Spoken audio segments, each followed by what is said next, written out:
ನಮಸ್ಕಾರಗಳು. ಸೃಷ್ಟಿಯ ಕಿರೀಟವಾಗಿರುವ ಮಾನವ ಇತರ ಎಲ್ಲ ಜೀವರಾಶಿಗಳಿಗಿಂತ ಭಿನ್ನ. ಬುದ್ಧಿವಂತನಾದ ಮಾನವನನ್ನು ಈ ಎಲ್ಲ ಜೀವರಾಶಿಗಳಿಗಿಂತ ಭಿನ್ನನನ್ನಾಗಿ ಮಾಡಿದ್ದು, ಶ್ರೇಷ್ಠನನ್ನಾಗಿ ಮಾಡಿದ್ದು, ಸೃಷ್ಟಿಯ ಕಿರೀಟ ಎಂದು ಕರೆಯಲ್ಪಡುವಂತೆ ಮಾಡಿದ್ದು ಅವನಾಡುವ ಮಾತು. ಹಾಗಾದರೆ ಈ ಮಾತನ್ನು ನಾವು ಹೇಗೆ ಕಲಿಯುತ್ತೇವೆ?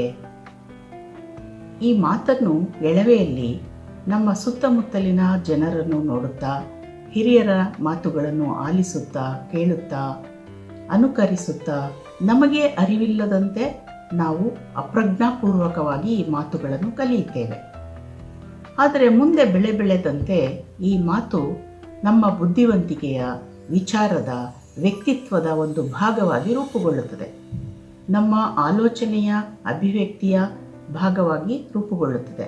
ಆದ್ದರಿಂದ ನಾವು ನಮ್ಮ ವಿಚಾರಗಳನ್ನು, ಭಾವನೆಗಳನ್ನು ಇತರರಿಗೆ ವ್ಯಕ್ತಪಡಿಸಲು ಹಾಗೂ ಇತರರ ವಿಚಾರ ಮತ್ತು ಭಾವನೆಗಳನ್ನು ಅರ್ಥ ಮಾಡಿಕೊಳ್ಳಲು ಈ ಮಾತನ್ನು ಬಳಸುತ್ತೇವೆ.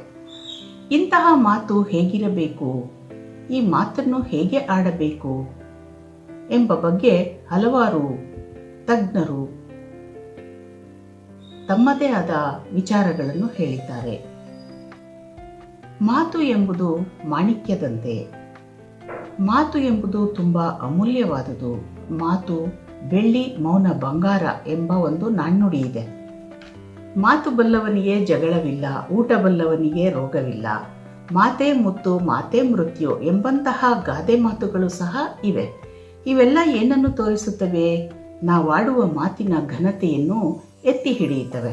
ಹಾಗಾಗಿ ನಾವು ನಮ್ಮ ಮಾತನ್ನು ಬಹಳ ಎಚ್ಚರಿಕೆಯಿಂದ ಆಡಬೇಕಾಗುತ್ತದೆ.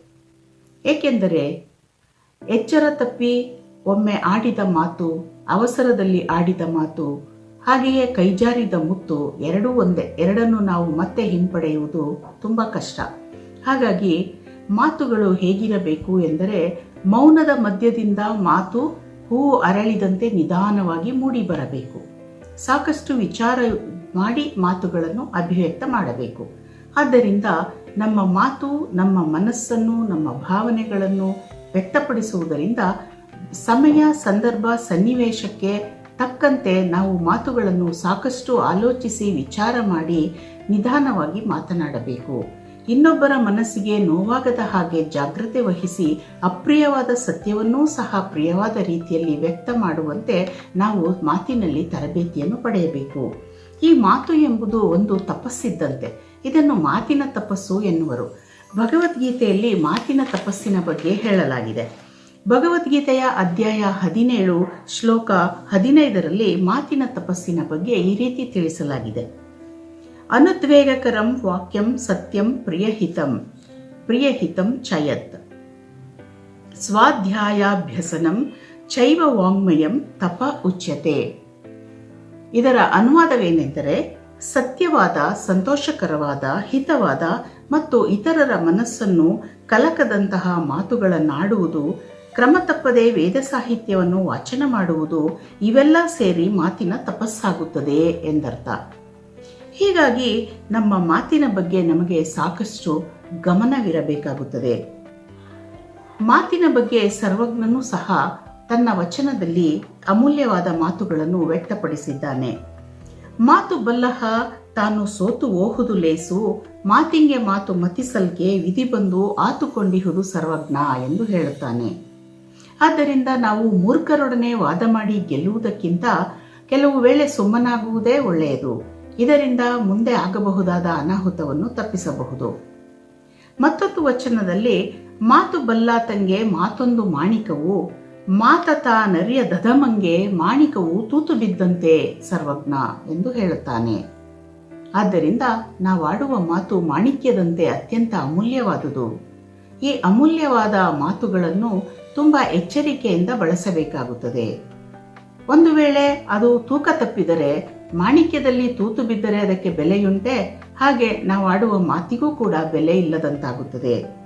ಹಾಗಾಗಿ ನಮ್ಮ ಮಾತು ಬಹಳ ವಿವೇಕವಂತರಿಗೆ, ತಿಳುವಳಿಕೆ ಉಳ್ಳವರಿಗೆ, ವಿಚಾರವಂತರಿಗೆ ಮಾತು ಎಂಬುದು ಒಂದು ಅಮೂಲ್ಯವಾದ ಮಾಣಿಕ್ಯವಿದ್ದಂತೆ. ಇಂತಹ ಮಾತಿನ ಬಗ್ಗೆ ಬಸವಣ್ಣನವರು ಸಹ ತಮ್ಮ ಒಂದು ವಚನದಲ್ಲಿ ಅಮೂಲ್ಯವಾದ ಸುಂದರವಾದ ವಚನವನ್ನು ರಚಿಸಿದ್ದಾರೆ. ಬಸವಣ್ಣನವರು ಮಾತಿನ ಬಗ್ಗೆ ಈ ರೀತಿ ಹೇಳುತ್ತಾರೆ: ನುಡಿದರೆ ಮುತ್ತಿನ ಹಾರದಂತಿರಬೇಕು, ನುಡಿದರೆ ಮಾಣಿಕ್ಯದ ದೀಪ್ತಿಯಂತಿರಬೇಕು, ನುಡಿದರೆ ಸ್ಫಟಿಕದ ಸಲಾಕೆಯಂತಿರಬೇಕು, ನುಡಿದರೆ ಲಿಂಗ ಮೆಚ್ಚಿ ಅಹುದಹುದೆನಬೇಕು, ನುಡಿಯೊಳಗಾಗಿ ನಡೆಯದಿದ್ದರೆ ಕೂಡಲ ಸಂಗಮ ದೇವ ನೆಂತೊಲಿವನು ಎಂದಿದ್ದಾರೆ. ಆದ್ದರಿಂದ ನಾವು ಆಡುವ ಮಾತಿನಲ್ಲಿ ಸತ್ಯ, ಪ್ರಾಮಾಣಿಕತೆ ಇರಬೇಕು, ಸರಳತೆ ಇರಬೇಕು, ಅರ್ಥವಾಗುವಂತೆ ಇರಬೇಕು. ಅದರಲ್ಲಿ ಯಾವುದೇ ರೀತಿಯ ಕುಹಕವಾಗಲಿ ಅಥವಾ ಬೇರೆಯವರನ್ನು ಹಂಗಿಸುವುದಕ್ಕಾಗಲಿ ಅಥವಾ ಅದರಲ್ಲಿ ಅಹಂಕಾರವಾಗಲಿ ದರ್ಪವಾಗಲಿ ಇರಬಾರದು.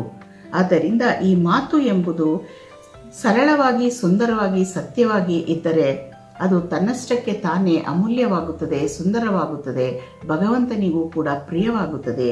ಹೀಗಾಗಿ ನಾವು ನಮ್ಮ ಮಾತನ್ನು ಒಂದು ತಪಸ್ಸಿನಂತೆ ಸದಾ ಜಾಗ್ರತೆಯಿಂದ ಎಚ್ಚರ ವಹಿಸಿ ಆಡಬೇಕು. ಎಲ್ಲರಿಗೂ ನಮಸ್ಕಾರಗಳು.